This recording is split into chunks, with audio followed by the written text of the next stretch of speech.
Hello everyone, good morning. কেমন আছেন সবাই? চলে আসছি আর একটা নতুন ব্লগ নিয়ে। কি বলেন তো? আজকে এই আইটেমটা রান্না করে আপনাদের সাথে শেয়ার করব।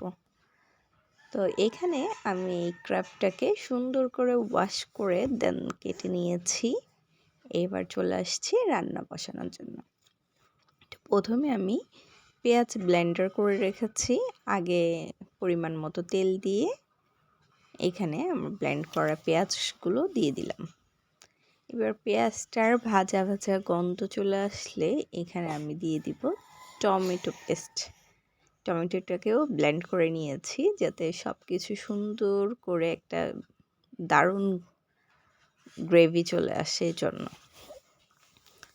তো এবার টমেটো আর পেঁয়াজটাকে কিছুক্ষণ কষাবো, সাথে সব ধরনের মশলাগুলো দিয়ে দিব। যেমন আমার এখানে আমি আদা বাটা, রসুন বাটা, হলুদ, মরিচ, লবণ, ধনিয়া এবং জিরা গুঁড়ো নিয়েছি।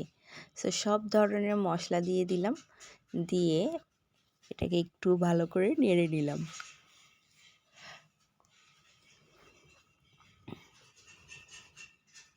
তো এবার এই মশলার মধ্যেই হালকা একটু তেল ভেসে উঠলে আমি ক্র্যাবগুলো দিয়ে দিব। তো দিয়ে এটার মশলাগুলো ভালো করে মিশিয়ে নিচ্ছি ক্র্যাবের সাথে। এই ক্র্যাব আসলে আমি এই লাইফে প্রথম রান্না করছি, আর এর আগে একবার খেয়েছিলাম আর আজ ফার্স্ট। তো যেহেতু এই ধরনের চাইনিজ খাবারগুলো সয়া সস এবং সস হলে খেতে দারুণ লাগে, সো আমি একটু করে সয়া সস এবং সস দিয়ে দিলাম, আর সাথে একটু চিলি ফ্লেক্স দিব।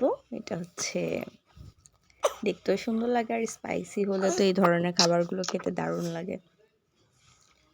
তো এই তো ক্র্যাবটার ভেতর থেকে যতটুকু পানি বের হয়ে সুন্দর মাখা মাখা হয়ে গেছে। এবার আর একটু ভালো করে রান্না করার জন্য আমি পানি দিয়ে দিব।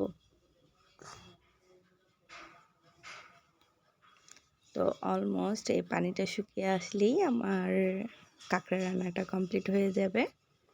তো অলমোস্ট খেয়ে ফেলেছি, খুব মজা ছিল। যদিও ঘরের আর কেউ খায় না, আমার একাই একাই খেতে হয়েছে।